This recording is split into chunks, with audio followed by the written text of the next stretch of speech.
In the early 1900s, a wealthy man by the name of Dr. Otto lived in Key West and took several slaves from the Bahamas. In what many speculate was actually an act of revenge, a Bohemian servant gave Robert Eugene Otto a doll made of a wire frame, cloth, straw, and most likely a soul stone, possibly of the servant's son, who passed away at the time. This type of enchantment in some voodoo practices involves a small crystal being placed into an object, imbuing it with power by taking a soul of its own. Eugene's sister died at around the time he was given the doll, and immediately took to Robert. Eugene gave the doll his name, and he made everyone else call him Eugene or Gene instead. Throughout his childhood, whenever something bad would happen or something would be blamed on Eugene, he would say Robert did it. More troubling were the inexplicable events that began to occur.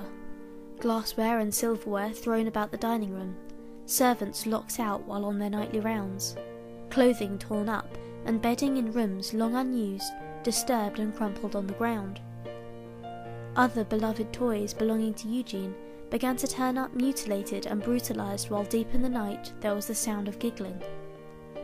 Eugene could often be heard playing joyfully in his toy room one moment, and then, after a solemn silence, the sound of low conversation would trickle down to the servants' ears, first in Gene's boyish voice and then in an entirely different tone.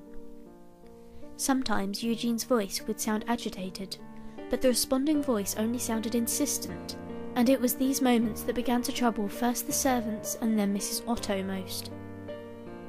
On one occasion, the concerned mother would burst in upon her child and oddly and unexpectedly find her son cowering in the corner of the room, and the doll, perched in a chair or on the bed, seemingly glaring down at the boy.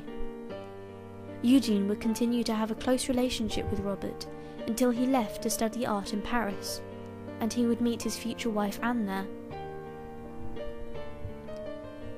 They soon were married and moved into his former home in Key West, which is now known as the Artist House. Eugene had craftsmen construct a room scaled to Robert's size, built in the third-floor turret of his Victorian-style home, and even had furniture built and the ceilings lowered. The marriage was a disaster from the start, because Eugene insisted on Robert accompanying the couple everywhere, including the dinner table and next to their newlyweds' bed. Children on their way home from school, and many have been interviewed, always with the same results, claim that they would see Robert move around in the upstairs windows even when no one was home, and on some occasions he would jump from one window, move to the other side, and go into the window on the opposite side of the room.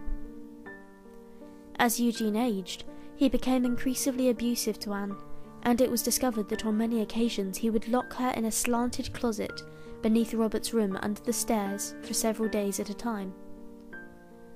After Eugene's death and burial in the Key West Cemetery, Anne left for her family's home in Boston and allowed the house to be rented out. When Anne left, she left Robert locked in his upstairs room and putting a lease agreement that Robert must at all times remain the sole occupant of the attic room, or the contract was void. This remained true up until her death in 1976. The first news reports were from a plumber working after Anne left.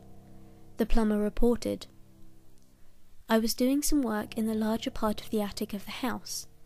The people there wanted to make it an additional room, so I was running the lines for a new toilet. The doll looked pretty creepy sitting there on the little chair, holding its stuffed animal, but I had work to do, so I didn't think much about it at first. As my work continued, I had to make a few trips to get some parts from the van.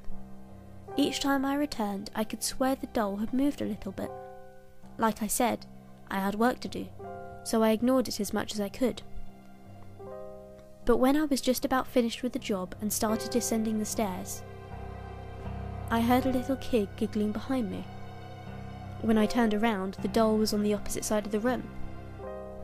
The first thing I did was look to see where the kid was, but no one was there. I wasn't really frightened, but it was weird, so I just continued downstairs and left. Some of my tools are probably still up there. Future occupants reported hearing noises upstairs, including footsteps, laughter, and crashes, and upon inspection, found that Robert had moved position from where they had left him. At this time, usually he would only cross his arms, move or cross his legs, or move from chair to chair. The occupants were so disturbed by this that they locked him in a sea chest in his room, thus staying true to the lease agreement.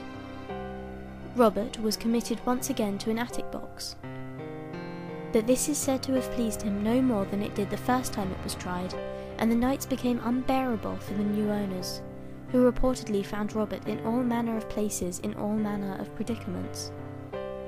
When the doll was found giggling and holding a kitchen knife at the foot of the new owner's bed, there wasn't any Eugene Otto to blame it on. The new owners left in a hurry, and Robert the Haunted Doll was moved to his new home at the East Martello Museum in Key West, where he is well guarded. After many years, Robert was finally rediscovered in storage at the East Martello Museum, and due to popular demand was put on display.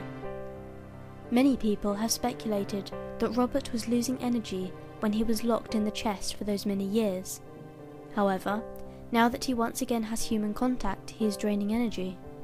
Perhaps this accounts for the 3 pacemakers that have stopped in front of him, the many reports of new camera batteries dying in front of him, the many cameras that have stopped working in front of him. The leading authority on Robert spent 6 rolls of the film and got only a handful of shots to develop, and the increased activity of the doll. Museum curators report that Robert often changes position overnight, even though he is locked behind glass in a case inside a brick museum with locked 3-inch wooden doors and bars on every window. People who come to see Robert also report his facial expressions changing before their eyes. Believe what you want, but the story of Robert the Doll remains one of the creepiest tales out there.